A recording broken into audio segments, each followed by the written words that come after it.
pimpinan parpol.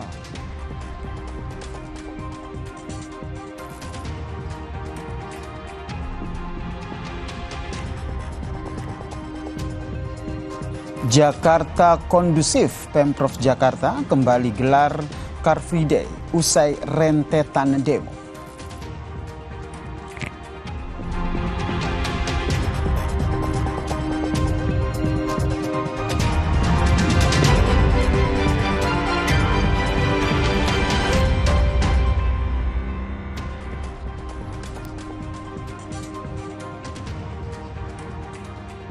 Halo, selamat sore saudara. Anda menyaksikan program berita Kompas Petang hanya di Kompas TV, independen, terpercaya.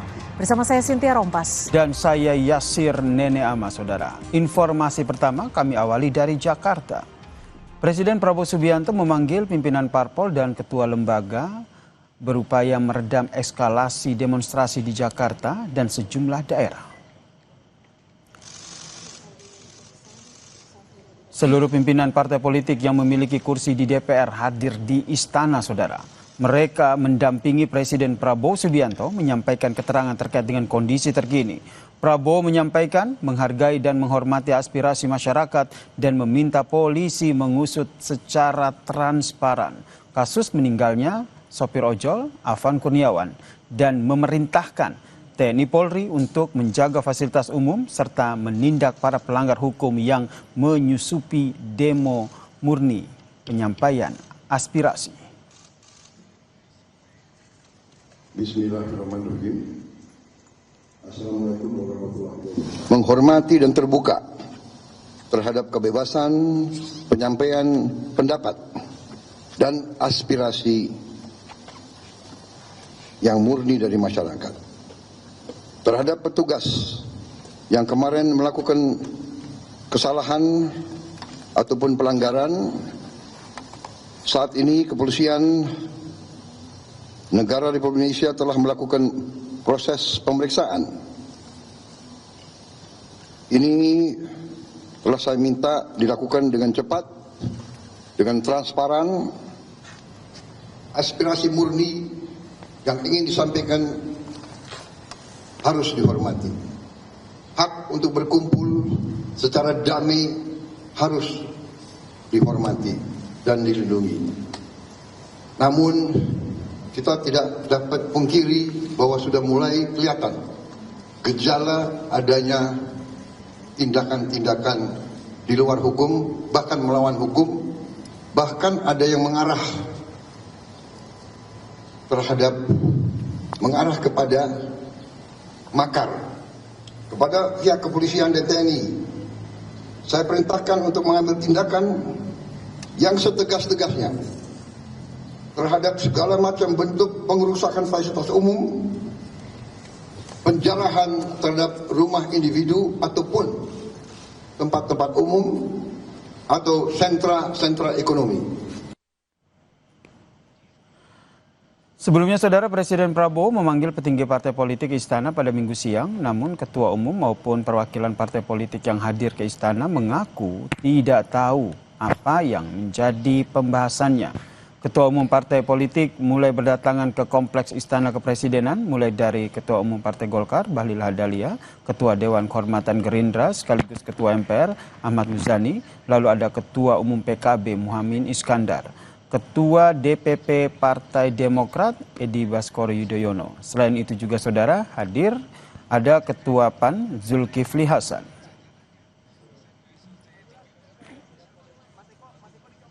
Saya mewakili Mas AHY, Mas Ketum. Kebetulan Mas AHY lagi perjalanan kembali dari Tiongkok tugas negara, sehingga saya mewakili dari Partai Demokrat untuk bertemu dengan Bapak Presiden. Saya belum tahu topiknya mengenai apa. Baru dikasih tahu siang tadi atau? Saya dikasih tahu tadi pagi dari Ketua Umum Mas AHY. Mas, ini undang ketum parpol doang apa jajaran MPR dan DPR juga diundang, Mas? Saya nggak tahu, saya belum tahu, dan saya hanya diberikan petunjuk oleh Ketua Umum kami untuk menghadiri mewakili Ketua Umum. Menteri Koordinator Bidang Pembangunan Manusia Muhaimin Iskandar menghadiri pertemuan dengan Presiden Prabowo Subianto di Kompleks Istana Kepresidenan Jakarta. Muhaimin menyampaikan ada 2 pertemuan di Istana hari ini.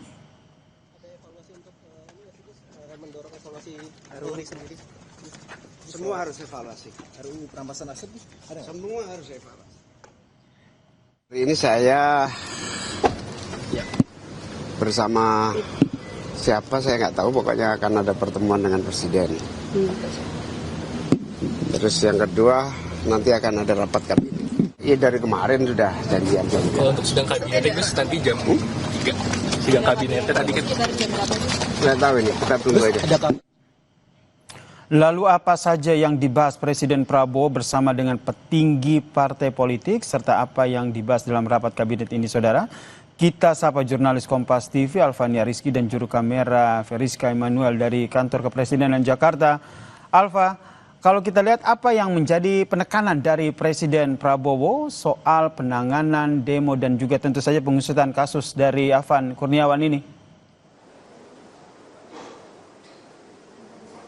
Yasir dan juga saudara, tentu saja membaca pernyataan Presiden Prabowo Subianto usai bertemu dengan pimpinan partai politik dan juga kepala lembaga, ini adalah untuk menjawab tuntutan utama dari unjuk rasa yang terjadi beberapa waktu terakhir, tepatnya sejak tanggal 25 Agustus 2025 lalu, bahwa pemerintah bersama dengan DPR dan juga MPR sepakat untuk kemudian menghapus tuntutan utama dari unjuk rasa, yaitu tunjangan anggota DPR RI dan juga tunjangan atau moratorium tunjangan perjalanan dinas ke luar negeri anggota DPR. Ini sebenarnya yang kemudian menjadi tuntutan utama dari unjuk rasa yang terjadi, tetapi kemudian Presiden Prabowo Subianto juga menjawab terkait dengan penanganan hukum yang dilakukan terhadap aparat keamanan yang kemudian melanggar terhadap jatuhnya korban, yaitu Afan yang kita tahu beberapa waktu lalu.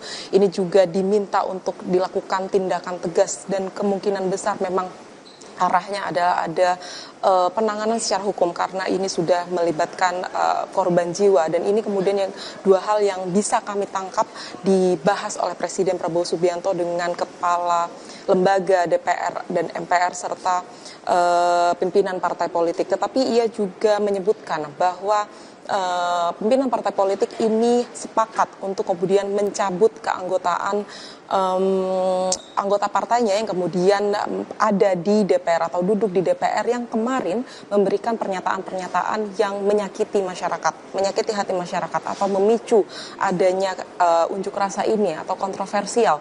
Ini yang kemudian tadi ditekankan juga oleh Presiden Prabowo Subianto. Kita tahu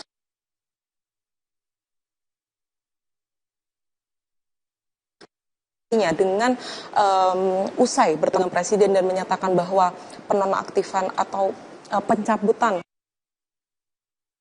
tersebut harus dihentikan keanggotaannya dari DPR RI, artinya tidak lagi menjabat sebagai anggota legislatif.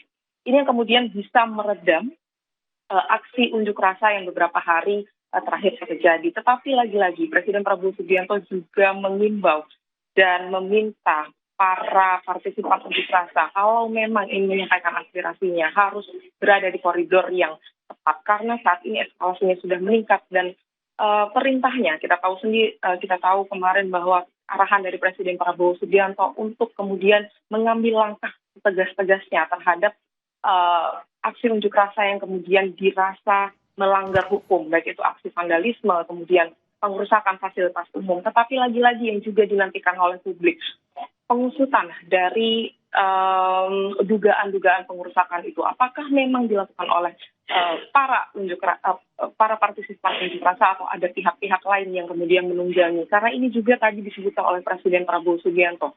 Jangan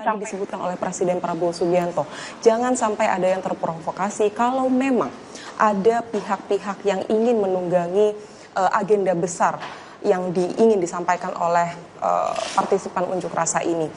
Ini menjadi mata rantai yang sangat panjang, Yasir dan juga saudara. Kita nantikan bersama seperti apa langkah selanjutnya, baik itu dari legislatif untuk kemudian menindaklanjuti hasil kesepakatan ini, dan juga bagaimana cara pemerintah untuk menangani situasi yang kemudian eskalasinya sudah meningkat saat ini. Dan saat ini kita menantikan bersama Presiden Prabowo Subianto akan menyelenggarakan sidang kabinet dengan seluruh Menteri Kabinet Merah Putih untuk menangani situasi terkini yang terjadi di Indonesia. Tadi juga sudah disampaikan dalam konferensi persnya bahwa Presiden meminta semua kementerian dan lembaga untuk mendengarkan hasil atau aspirasi yang diminta oleh partisipan unjuk rasa untuk kemudian bisa dieskalasikan atau dicari solusinya atau kemudian dikabulkan aspirasi tersebut jika memang masih sesuai dengan kewenangan dari pemerintah. Setidaknya itu yang bisa kami baca, Yasir dan juga saudara. Publik juga masih menantikan seperti apa tindak lanjutnya dan juga permintaan maaf dari pemerintah, mungkin dari anggota legislatif mungkin yang kemudian memicu adanya aksi unjuk rasa yang terjadi beberapa waktu terakhir. Yasir. Presiden dijadwalkan akan menggelar sidang pimpinan atau sidang kabinet setelah tadi bertemu dengan sejumlah pimpinan partai politik. Terima kasih Alfania Rizky atas informasinya. Saudara, informasi lainnya masih akan kami hadirkan selepas jeda. Di antaranya Jakarta kondusif, Pemprov Jakarta kembali gelar Car Free Day usai rentetan demonstrasi.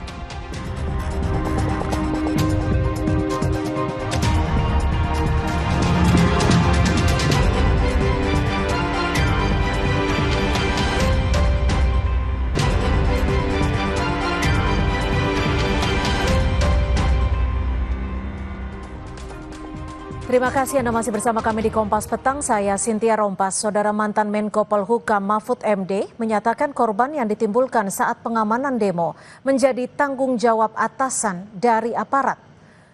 Hal ini disampaikan Mahfud MD menanggapi jatuhnya korban tewas unjuk rasa mengkritik DPR.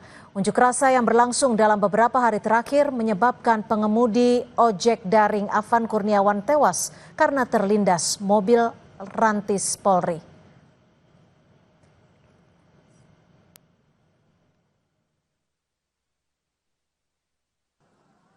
Dia di lapangan menghadapi massa yang sudah mulai sangat marah.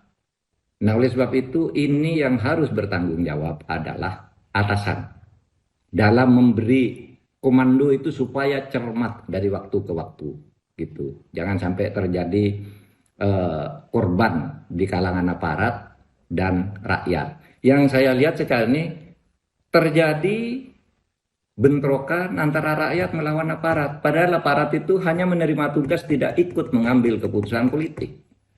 Jadi korban.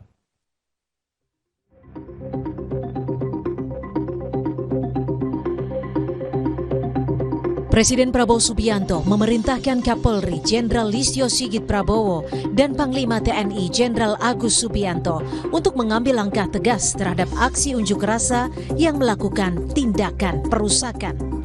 Kapolri menegaskan langkah tegas tersebut akan dilakukan sesuai ketentuan undang-undang yang berlaku. Hal ini dilakukan agar memberikan rasa aman pada masyarakat. Bapak Presiden memerintahkan kepada saya dan Panglima khusus terkait tindakan-tindakan yang bersifat anarkis, kami, Panglima dan Kapolri, TNI dan Polri diminta untuk mengambil langkah tegas sesuai dengan ketentuan dan undang-undang yang berlaku. Di waktu yang sama, menyusul maraknya aksi unjuk rasa di berbagai kota, Panglima TNI Jenderal Agus Subianto meminta masyarakat sama-sama menjaga kondusivitas di berbagai daerah. Masyarakat diminta jangan mudah terprovokasi akan aksi anarkistis serta meminta semua masalah diselesaikan secara musyawarah. Menurut Panglima, TNI hadir bukan untuk menekan, melainkan memberikan perlindungan, ketenangan, serta rasa persatuan bagi seluruh rakyat. Saya menghimbau kepada seluruh masyarakat untuk sama-sama menciptakan rasa aman dan damai di semua wilayah Indonesia. Jangan mudah terprovokasi oleh ajakan-ajakan yang tidak bertanggung jawab yang nantinya akan merugikan kita sendiri dan masyarakat. Sejak Senin 25 Agustus 2025 lalu, gelombang unjuk rasa diikuti sejumlah elemen masyarakat berlangsung mengkritik tunjangan fantastis DPR. Aksi berlanjut pada Rabu 28 Agustus hingga Sabtu 30 Agustus kemarin. Tim Liputan, Kompas TV.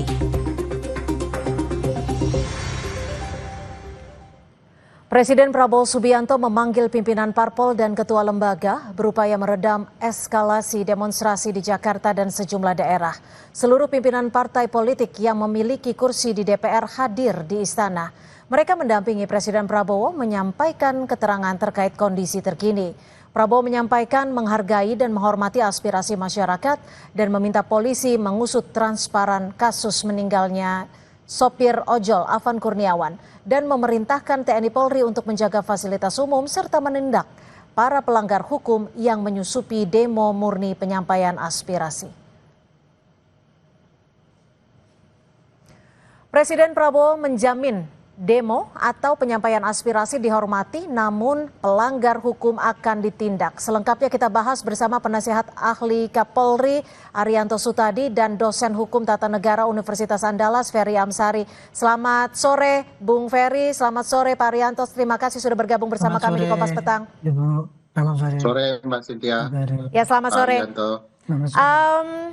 Bung Ferry, kalau Anda melihat dan juga menilai arahan dari Presiden Prabowo Subianto terkait soal langkah tegas, apakah ini sudah sesuai dengan prinsip demokrasi menurut Anda?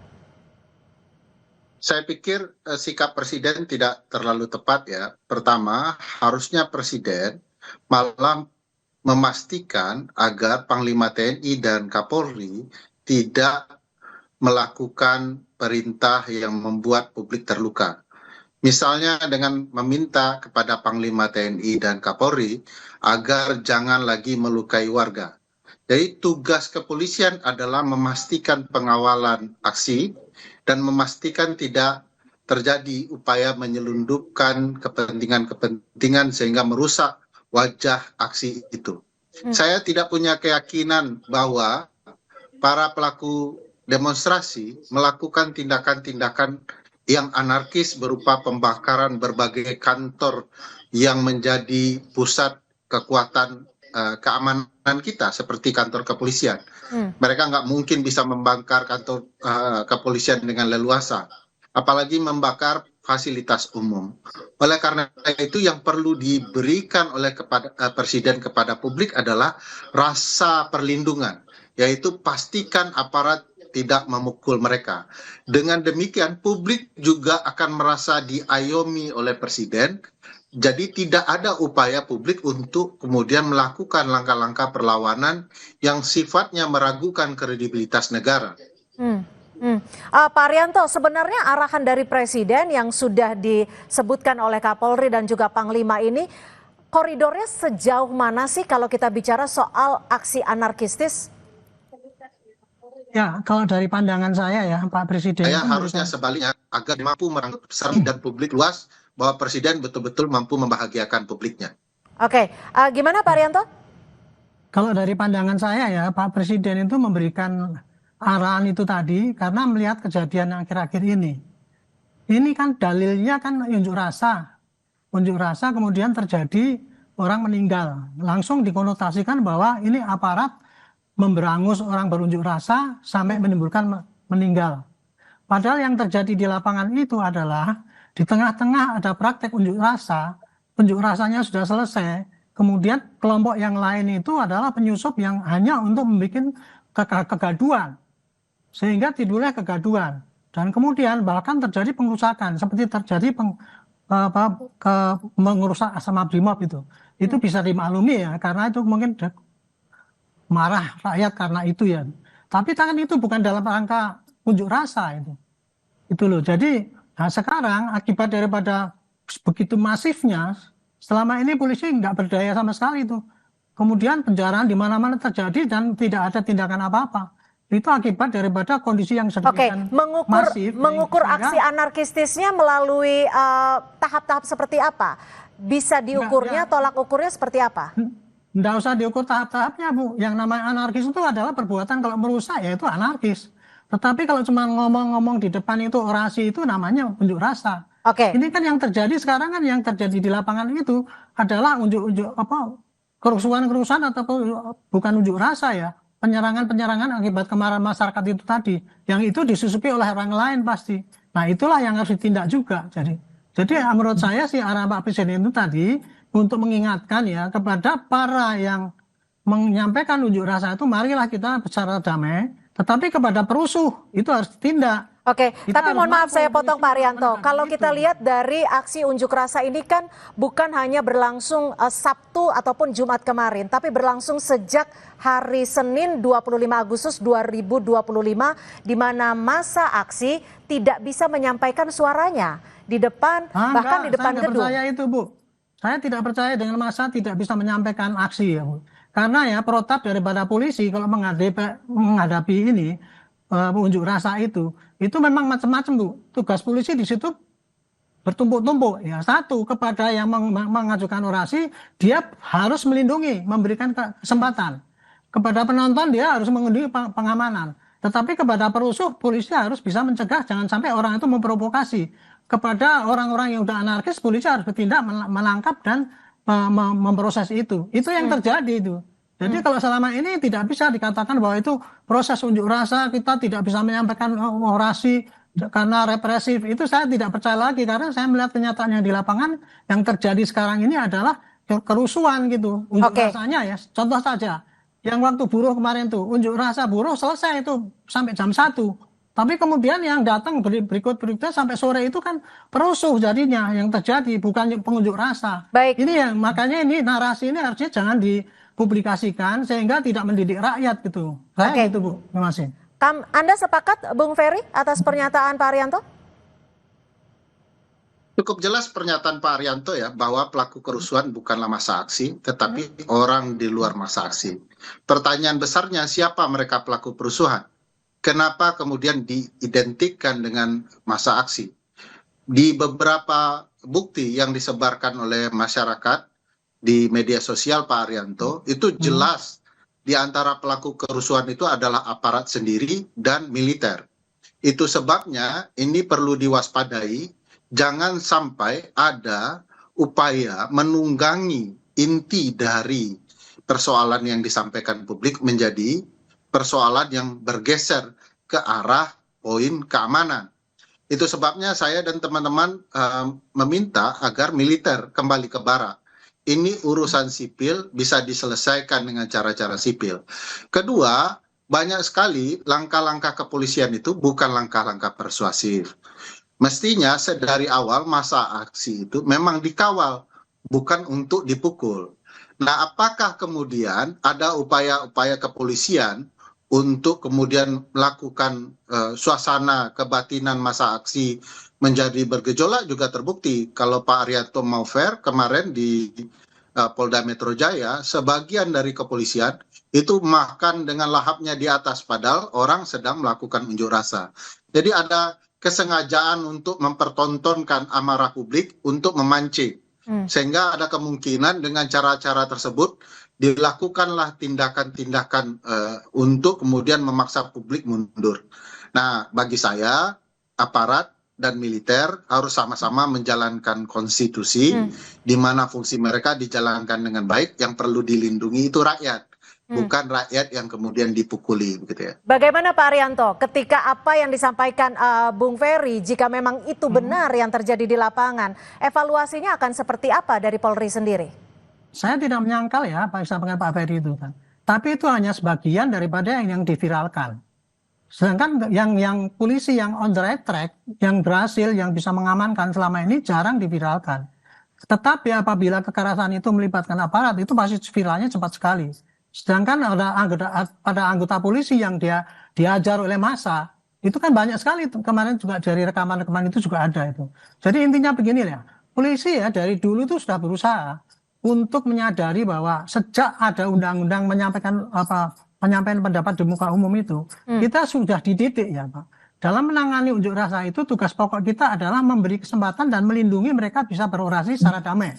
Itu sudah kita tanamkan pada prajurit di lapangan, Bu, gitu. Dan kemudian kebiasaan-kebiasaan dari dulu bahwa kita itu meredam ataupun melakukan kekerasan itu sudah ditekan, tetapi anggota di lapangan itu juga terbatas kesabarannya. Kadang-kadang orang yang sudah seharian bertugas dari pagi sampai sore dalam kelelahan yang demikian, kemudian diperlakukan kayak gitu, ditendangi, dilempari gitu, ya pasti ada batas-batasnya itu. Maka terjadilah ekses-ekses yang di lapangan itu. Dan ini sudah kita antisipasi dengan cara yaitu kita melakukan penggantian, kemudian perawatan pada petugas yang di lapangan itu jangan sampai Pak Arianto, lapar atau dan sebagainya itu. Usaha itu dilakukan, tapi masih kalah dengan viralitas daripada apa yang negatif itu, dan kemudian untuk memberangus seakan-akan kita itu masih eksesif, represif dan memberangus kebebasan berbicara. Itu yang saya sendiri nggak begitu terima ya sebagai polisi. Kita tuh capek sudah kita di lapangan ditendang-tendang kayak gitu. Jadi jika capek, jika kesabarannya terbatas, sebenarnya bisa tidak diinformasikan kepada masyarakat di ruang publik saat ini protokolnya itu, SOP-nya itu seperti apa ketika massa ingin menyampaikan aspirasinya, tapi juga dilindungi, diayomi. Ya, terima kasih ya. Jadi gini, tapi tadi saya katakan, kalau menghadapi unjuk rasa, maka polisi-polisi yang menghadapi itu dibagi-bagi menjadi tugas-tugas, berbagai tugas, yaitu satu, yang bertugas mengawasi atau mengamankan mereka itu untuk berunjuk rasa supaya dengan damai. Dan kemudian yang bertugas juga mencari siapa-siapa, jangan-jangan ada perusuh yang nanti memprovokasi kekerasan ataupun tindakan anarkis. Kemudian ada juga yang bertugas mengamankan penonton yang melihat-lihat supaya aman dengan berdamai gitu. Dan kemudian juga yang bertugas mencari siapa sebetulnya provokator yang mendanai ataupun siapa yang menyuruh-nyuruh berbuat negatif. Itu tugas itu sudah dibagi di lapangan. Kemudian yang kedua untuk protap penggunaan kekerasan itu Bu ya. Itu sudah saya sendiri yang dulu bikin protapnya itu tahun 2009. Penggunaan kekerasan yang dilakukan oleh polisi itu definisinya adalah penggunaan kekuatan yang mulai dari yang lemah sampai yang terkeras. Yang paling terkeras adalah menggunakan senjata api. Yang paling lemah penggunaan kekerasan polisi itu adalah satu hanya dengan efek deteren, misalkan menunjukkan identitas kita. Tolong berhenti, saya polisi. Itu yang paling lunak itu. Yang lebih meningkat lagi adalah dengan tangan. Disuruh ke sana, disuruh sini mengatur atau menghentikan orang yang melanggar aturan ataupun meningkat lagi penggunaan tangan kosong untuk menghentikan orang yang mau berbuat jahat. Meningkat lagi dengan senjata tumpul. Dan yang paling tinggi adalah dengan penggunaan senjata api. Senjata api itu pun itu ada aturannya, tahap-tahapnya. Mulai dari tahapan peringatan sampai kemudian penangkalan dan kemudian yang terakhir adalah pelumpuhan apabila itu memang sudah mengancam orang sehingga menimbulkan kematian atau luka parah. Itu step-stepnya sudah ada Bu, sudah diajarkan gitu. Bung Ferry, jika memang tahap-tahapnya sudah ada, SOP-nya sudah ada, lalu bagaimana dampak dari arahan Presiden ini yang sudah disebutkan oleh Pak Kapolri sendiri bisa mempengaruhi ruang demokrasi? Ya, sikap Presiden itu akan membuat bangunan friksi ya antara aparat dan massa aksi. Dengan dinyatakan tindak tegas, apa yang disampaikan Pak Arianto bisa menemukan jalannya. Polisi harusnya memanusiakan manusia, sebagaimana massa aksi juga menghormati kepolisian. Kita tidak boleh mengabaikan Pak Arianto bahwa sebagian dari konflik massa aksi dimulai oleh aparat yang menyamar.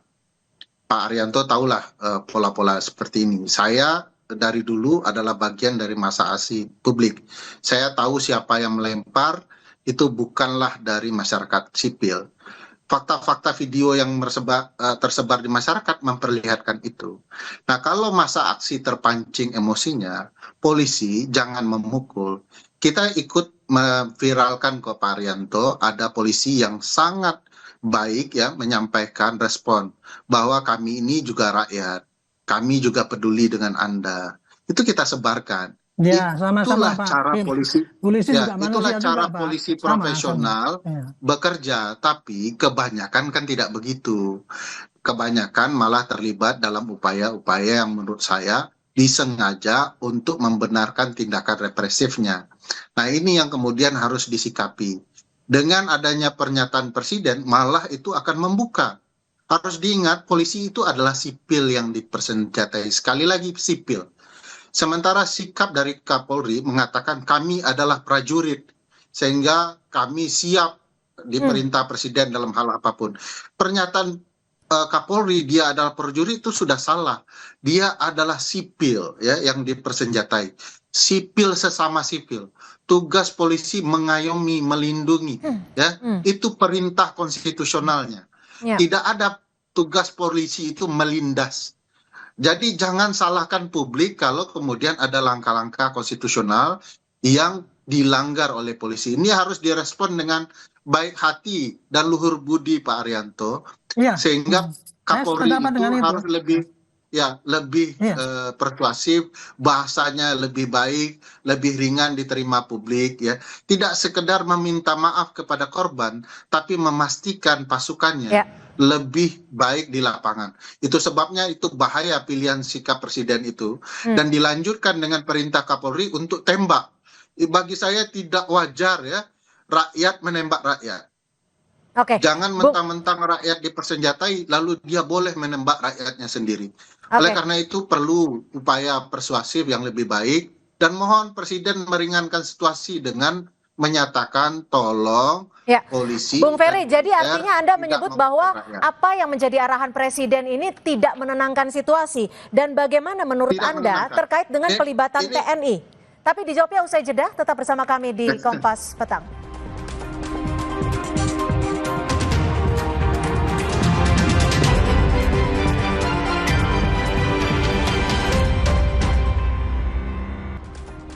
Terima kasih Anda masih bersama kami di Kompas Petang. Pak Arianto menanggapi apa yang sudah disampaikan oleh Bung Ferry tadi. Lalu kalau kita mengingat ada korban jiwa dalam peristiwa aksi unjuk rasa beberapa hari belakangan ini. Sebenarnya bagaimana mekanisme akuntabilitas dari petugas kepolisian? Maksudnya apa? Kalau itu tadi kemarin ya terjadi yang Brimob Rantis menggilas itu contohnya itu ya. Itu kan korban jiwa gitu ya. Itu. Betul. Itu dalam hal terjadi musibah seperti itu ya, apalagi itu terjadi korban jiwa. Itu langsung otomatis harusnya melakukan tindakan tegas ya, yaitu memeriksa apakah apa yang terjadi, yang sesungguhnya terjadi. Kemarin itu kenapa kok sampai anggota itu dengan kayak semacam panik kemudian masuk ke jalan, kemudian sampai melindas orang dan kemudian tidak bisa mundur lagi itu. Nah itu kan kemarin sudah dijawab ya. Dengan segera dilakukan, saya sendiri menyarankan waktu itu, ini Kapolri harus segera periksa orang itu, dan ketika besok press release harus sampaikan bahwa sudah ditindak yang bersangkutan dan kemudian akan diproses sesuai dengan hukum yang berlaku. Yang bertanggung jawab hanya petugas yang ada di lapangan atau seperti apa? Akan kalau orang bertugas di lapangan itu Bu, itu sudah merupakan satu kesatuan, itu otomatis semua kesatuannya akan diperiksa. Pejabat yang atas itu. Makanya kemarin kepada kejadian peristiwa kemarin itu mestinya 7 orang itu diperiksa ya, mesti ditanya kenapa Anda melakukan tugas ini, melarikan motor. Ini kalau kita melihat pengamanan seperti itu ketika belum ada arahan dari Pak Presiden untuk melakukan tindakan tegas. Lalu bagaimana menjamin bahwa saat ini tidak akan lebih represif lagi? SOP sebelumnya itu sudah ada tuh, protap dalam penanganan ini sudah ada Bu. Apabila terjadi insiden seperti ini, maka otomatis akan diperiksa. Dalam SOP, dalam ini ya, petunjuk pelaksanaan protap penggunaan kekerasan itu pun sudah disebutkan juga. Apabila ada anggota polisi ya yang menimbulkan korban dalam penggunaan senjata ataupun apa, itu akan diperiksa kenapa dia menggunakan seperti itu, diminta pertanggungjawabannya. Atasannya pun juga akan diminta pertanggungjawabannya kenapa dia berbuat begitu gitu. Dari keterangan itulah maka kita bisa menentukan apakah dia itu memang betul salah mutlak melakukan kejahatan ya, atau dia hanya salah prosedur karena situasi lingkungan, atau dia tidak sengaja atau bagaimana dan sebagainya. Itu nanti akan ditentukan ya dalam pemeriksaan itu, dan kemudian akan dijatuhkan sanksi. Nah, tapi kalau di lapangan seperti itu SOP-nya harusnya bagaimana sih Pak Arianto ketika ada banyak massa dan juga ada kendaraan taktis yang bisa dikatakan sebenarnya cukup powerful, SOP-nya harusnya bagaimana? Itu secara teoritis kalau menggunakan senjata SOP kendaraan itu pasti kesana kemari itu perintah daripada yang membidangi itu, entah itu komandan unit atau komandan peleton, kita nggak tahu ya. Saya nggak tahu ukurannya di situ tuh. Tetapi yang jelas itu atas dasar perintah biasanya begitu. Tapi ketika kemarin saya melihat kejadian di lapangan itu, saya jadi ragu ini apakah karena kan itu tidak dalam membubarkan, itu seakan-akan kendaraan itu melaju dengan kencang gitu, seakan panik ya. katanya sih kemarin tuh katanya dia dikejar massa, kemudian mau dilempar bom molotov sehingga itu kencang, sehingga akhirnya ketika nabrak juga nggak berani mundur karena di belakangnya sudah ada orang lagi. Itu akhirnya terus itu tadi, itu yang diperiksa dan kemudian langsung ditentukan bahwa dia itu jelas melanggar SOP. Tetapi saya sendiri tidak tahu persis apa pasal apa yang dikenakan untuk itu pasalnya pasti ada.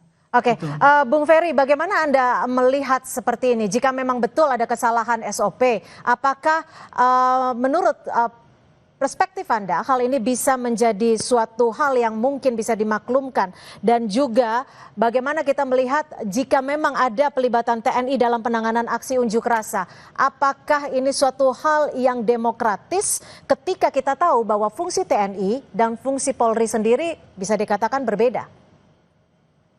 Ya, pertama kalau saya lihat ya kejadian dari video ini bukan melanggar SOP. Kalau melanggar SOP itu melanggar etik, melanggar administratif. Ini pembunuhan bagi saya. Itu terlihat ada kesengajaan. Kalau alasannya kendaraan itu diancam, harus diingat ini kendaraan semi tank baja ini. Tidak mudah dipukul, tidak mudah di bom molotov. Jadi bagi saya polisi mulai pula belajar untuk menjelaskan ke publik alasan-alasan. Jadi jangan semangat korupsnya. Harus diingat Pak Arianto dan teman-teman kepolisian, pasal 30 itu kan jelas menyebutkan bahwa fungsi kepolisian itu adalah melindungi, mengayomi, melayani.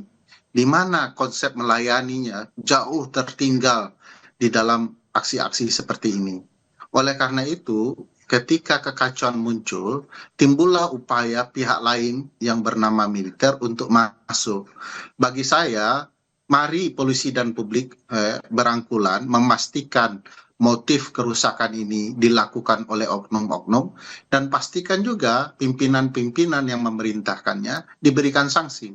Saya menyarankan kemarin bahwa seluruh pangkat jenderal yang ada diturunkan satu tingkat untuk memastikan pemeriksaan lebih adem, ya, lebih pasti, agar kemudian ini bisa menyejukkan publik sesegera mungkin. Jadi ada faktor penghukumannya. Kedua, militer pasti dilarang masuk, ya. Militer itu jangan reaktif kalau urusan di dalam negeri. Reaktiflah di urusan pertahanan, di lingkungan pertahanan kita, di perbatasan kita. Jangan kemudian memanfaatkan situasi, mengambil alih dan segala macamnya. Banyak kemudian sikap-sikap sudah ditunjukkan oleh publik secara konstitusional itu salah dilakukan oleh militer.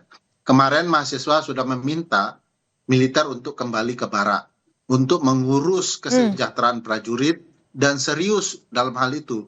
Jadi jangan kemudian pimpinan militer memanfaatkan situasi dan keadaan untuk mengambil alih peran kepolisian. Jadi menurut Anda batasnya di TNI ini seperti apa, Bung Ferry? Karena kan tadi arahan dan juga instruksi Pak Presiden ke pengamanan dilakukan TNI dan Polri bersinergi. Ya, oleh karena itu saya meminta Pak Presiden belajar ya soal hukum tata negara dengan baik. Jangan kemudian menerapkan sikap militeristik beliau dalam konteks seperti ini.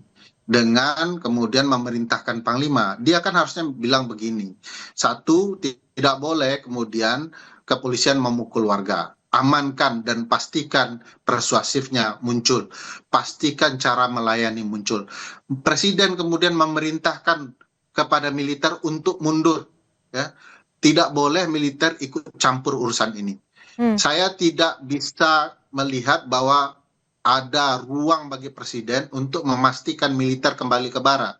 Padahal presiden sipil yang baik harusnya memerintahkan militer kembali ke barak dan kemudian memastikan kepolisian melakukan pengamanan. Saya bilang omong kosong, publik bisa membangkar kantor kepolisian kalau tidak ada peran aparat.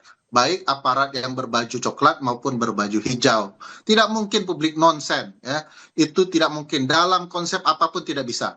Karena ketika kepolisian betul-betul menjalankan tugasnya, tidak mungkin kantornya dibakar. Bahkan kalau fasilitas umum dibakar pun tidak mungkin. Kalau betul-betul polisi menjalankan tugasnya. Bagaimana Pak Arianto Anda menanggapi ini ketika memang nantinya arahan dan juga instruksi dari Presiden adalah Polri bersinergi dengan TNI untuk melakukan pengamanan bahkan tindakan tegas jika ada anarkis dari massa aksi? Kalau saya kira ya Pak Presiden itu memberikan perintah itu kan berdasarkan dalam posisinya sebagai kepala negara. Negara kita itu negara hukum. Yang kita hadapi itu adalah suatu kekacauan. Kekacauan itu timbulnya karena adanya pelanggaran hukum. Ya pasti upaya yang terbaik ya untuk meredakan kekacauan ini ya pakai penindakan hukum-hukum yang berlaku apabila memang di situ ada pelanggaran hukum. Adapun untuk menenteramkan itu ya lain lagi, kalau untuk mencegah itu lain lagi caranya gitu. Tapi kalau untuk menindak suatu kejadian yang terjadi, Pak Arianto, di ya poin silakan ini. aja. Tapi saya itu pandangan saya, Pak. Saya bukan ahli hukum ya, Pak. Tapi pandangan saya itu dari masalah cara melakukan tugas pengamanan itulah yang ditempuh. Kalau polisi kan tugasnya kan ada 3 itu, Pak. Kamtibmas, penegakan hukum sama pelayanan kan gitu kan. Nah 3 itu harus dilaksanakan. Nah, menghadapi suatu pelanggaran hukum ya tugas polisi cuma membantu penegakan hukum. Silakan Bung Ferry. Ada pencegahan, ada penindakan. Ya, tadi saya pernyataan Pak Arianto tidak tepat betul ya. Kalau bicara soal apa yang harus dilakukan Presiden. Kan titik persoalan bukan di masa aksi, tapi di ruang politik kekuasaan yang salah mengeluarkan kebijakan. Nah, kalau harus itu saya nggak tahu, lihat, saya bukan orang politik, Pak. Makanya solusinya harusnya saya hanya dari pandangan saya sendiri aja. Gitu. Ya, solusinya bagi Presiden bukan memerintahkan menindak tegas kepada masa aksi, tapi kemudian menindak pelaku-pelaku politik yang menimbulkan kegerahan atau kemarahan masa aksi. Nah ini yang belum terlihat dari Presiden. Jadi duduk persoalannya tidak diselesaikan oleh Presiden. Presidenlah yang harus menyatakan untuk sementara agar ketua-ketua umum partai memerintahkan anggotanya berhenti gitu ya. Dan kemudian memberikan sanksi di partai politik. Presiden juga bisa memerintahkan kepada parlemen menunda kenaikan gaji mereka. Itu substansi persoalannya, bukan menindak tegas gitu ya. Kalau menindak tegas, saya jamin Pak Arianto, publik yang terluka itu akan semakin reaktif. Jadi carikan solusi yang paling tepat, yaitu ke pokok persoalannya. Kalau Presiden menyentuh perasaan publik dengan menyampaikan, saya dengan ini menyatakan mulai hari ini untuk sementara waktu kenaikan gaji dan berbagai upaya para pejabat publik untuk berkunjung ke luar negeri untuk dihentikan. Nah ini masih aja anggota parlemen pergi ke sini dan lain-lain. Jadi menurut saya pokok persoalannya itu jangan kemudian malah mengukur masyarakat sebagai pokok persoalan sehingga boleh ditindak tegas. Itu yang salah menurut saya. Pak Arianto, lalu bagaimana dari Polri sendiri, adakah jaminan keamanan ketika masyarakat ingin menyampaikan aspirasinya? Apakah memang ketika aspirasi ada arahan ataupun instruksi untuk penindakan tegas, masyarakat artinya harus mengurangi suaranya atau seperti apa untuk menjamin keselamatan mereka juga? Justru perintah ya Bu, yang menindak tegas itu ya sejak, saya ulangi lagi, sejak ada undang-undang penyampaian pendapat di depan umum tahun 99 atau apa itu ya. Tugas polisi ya, kalau menghadapi itu tugasnya jelas. Satu, melindungi orang yang mau menyampaikan pendapat itu supaya bisa berbuat dengan bebas. Sesuai dengan hak dia gitu. Makanya itu, kan 3 hari sebelumnya kan ada pemberitahuan itu. Bukan dikeluarkan izin, tapi supaya kita bisa ikut mengamankan. Itu doktrin polisi sejak ada undang-undang itu. Itu yang memang doktrinnya itu kayak gitu. Adapun pelaksanaannya di lapangan, kadang-kadang polisi itu kadang-kadang masih melakukan tindakan pelanggaran dengan mukul dan sebagainya itu, itulah risiko daripada polisi, anggotanya banyak ya, dan kemudian kan tidak mudah untuk bisa menciptakan orang yang betul-betul disiplin seperti itu. Jadi dengan adanya perintah ini tadi kita tegas ya, perintahnya pasti gini, mengamankan unjuk rasa itu satu, yang menyampaikan unjuk rasa harus itu dijamin keamanannya, dan yang kedua para perusuh yang menimbulkan kerusuhan yang memanfaatkan itu harus bisa ditangkap. Kira-kira gitu Bu. Artinya itu kembali lagi ke tugas Polri sendiri bagaimana mengamankan bahwa aksi unjuk rasa, aksi aspirasi masyarakat bisa murni. Jika ada penyusup, tugas polisi ya? Dengan murni, aman gitu. Melindungi masyarakat, melindungi pembicara, tapi juga mencegah si perusuh itu supaya bisa ditangkap. Sehingga itulah tanggung jawab polisi untuk mengamankan semua orang kan gitu. Artinya kami pertegas lagi, penyusup yang ada di lingkaran aksi aspirasi masyarakat, tugas dari Polri sendiri untuk mengamankan penyusup tersebut. Betul, untuk mengamankan dan menindak pelanggarannya itu. Oke, baik. Terima kasih Pak Arianto Sutadi, penasihat ahli Kapolri, Bung Ferry Amsari, terima kasih dari dosen Hukum Tata Negara dan juga peneliti dari Posdam Universitas Andalas. Terima kasih, selamat sore. Saudara, usai dihujani kritik, Partai Nasdem menonaktifkan Ahmad Saroni dan Nafa Urbah sebagai anggota DPR RI.